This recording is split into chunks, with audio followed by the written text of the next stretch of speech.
This is pipe, and this is... Hang on, stop. Are you sure? This is pipe, and this is tube. The differences are pretty obvious, but I'm going to clear up a couple of things, just for the couple of people that don't understand. This is tube. So it's generally used for construction, maybe handrails on stairs, roll cage in a car, scaffolding on a house. Or railings like this one. Well, this one's actually made out of pipe, but just ignore that for a second. It can come in different shapes. This, for instance, is square tube. This, on the other hand, is pipe. It's always round, and is generally used for fluid or gas transfer.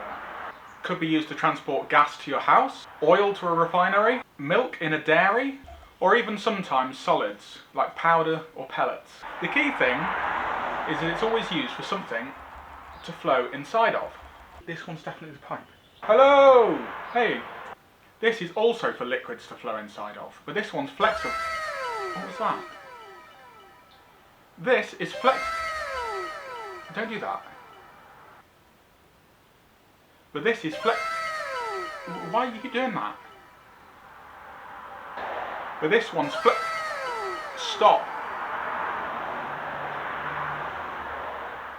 But this one's flexible, so we call it a hose.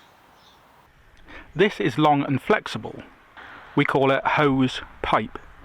Because of their different uses, the way that we measure tube and pipe are completely different. This is tube. It is bought as 1 3/4 inch tube. If I measure the outer diameter, also known as the OD, it is 1 3/4 inches.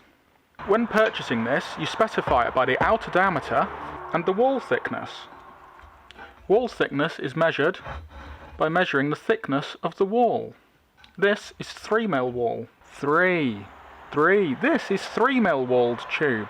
I'm using a mixture of imperial and metric measurements because that's what they like to do.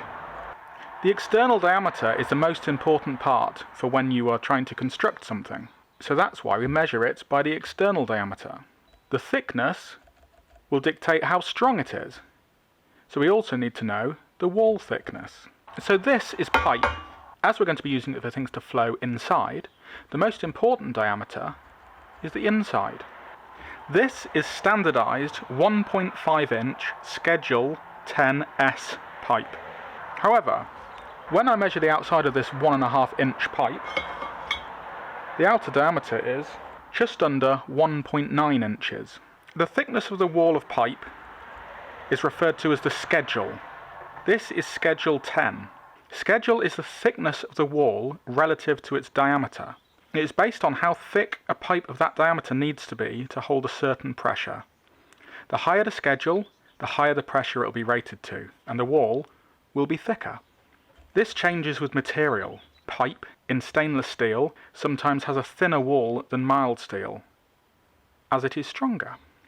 The 1.5 inch that this pipe is referring to is the nominal bore.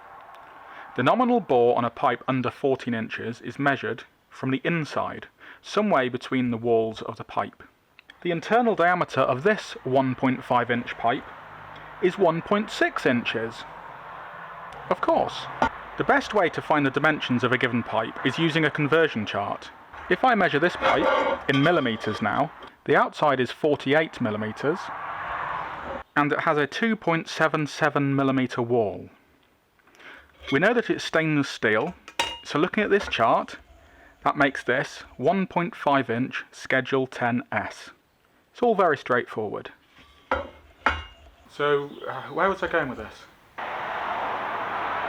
Oh yeah. This is a tube bender.